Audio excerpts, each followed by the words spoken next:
हरि ओम। आज आम बंध्या दोष विषय कथबार्ता मा आग काल माँ मैंने जेन माँ भी बाहा होते पुआ झी पाते ए 20-30 वर्ष होमें देखा पाऊँ शुणवा भी पाऊँ अनेक लोग आम जगह पुआ झी हवा औषध पुआ झी हबार औषध केन माँ कहे बापा मासिक ऋतु ठीक नहीं हवा किए कहन माँ बापा मुई मास के 2 थर मासिक ऋतु मोटा हो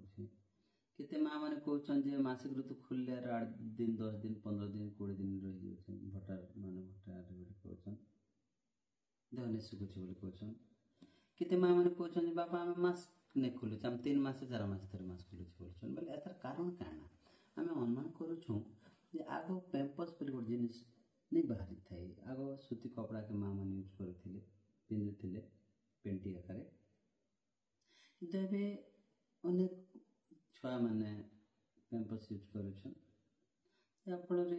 मुझे अनुमान करुचे हो मैं तो रिसर्च नहीं करवा किंतु मैं जहाँ अनुमान कर कथा मैंने आपण मान आगे शेयर करुचे जहाँ के देखो जेन झील को देखो ठीक आकार मासिक ऋतु नहीं हवा 3 मास 4 मास रोचे झील केते बेले भल रही जो मास के मास तार फुल पड़ से गोटे रत्न हांडे गोटे स्त्री गोटे नारी से अलग हो जाए केते जन माँ मैंने गर्भ रोचे मास के मास भांगी जाऊे केते माँ मैंने गर्भ रोचे 2 मास 3 मास भांगी जाऊे केते माँ मैंने अच्छा छुआ जन्म हो छुआ जन्म हो दिन 2 दिन भर खराब हो जाए केते माँ मैंने शुणु छुआ जेनता जन्म होते सेना मरी जाए ये बंध्या दोष बाधक रोग लगी आशा करी जे माँ मैंने जेकोसी असुविधा होचे आपण मैंने प्रश्न कर पचारि पारन कि आश्रम के आसिक कथबार्ता हो औषध सेवन कर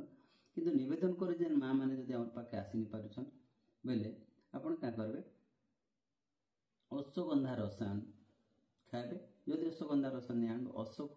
गचर छाली आनबे अशोक गच और अश्वगंधा किसी किणी आनबे 100-200 ग्राम चूर्ण करदे और अशोक गचर छाली चूर्ण आनबे 2टा के कुटीदे क्षीर सहित जेन दिन मासिक ऋतु खुलवा 3 दिन पीवाटा आरंभ करेंगे 7 दिन पर्यंत छाड़देवे पुणी गर्भ रहा से मास तो भल कथा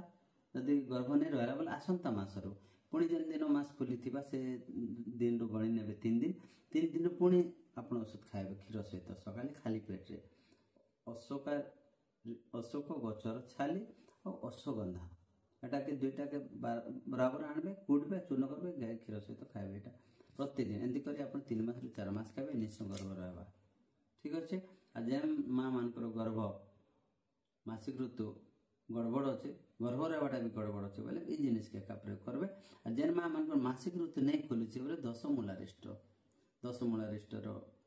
किणी आने जदि 10 मूला रिस्ट मार्केट जदि नहीं मिलुचे आपण मैंने आम जगह आसी पारन आउ औषध नहीं खाई पारन आशा प्रकाश करुचे एटा जेन माँ मान माँ मैंने अच्छा जेन झील मान मासिक ऋतु ठीक नहीं से माँ मैंने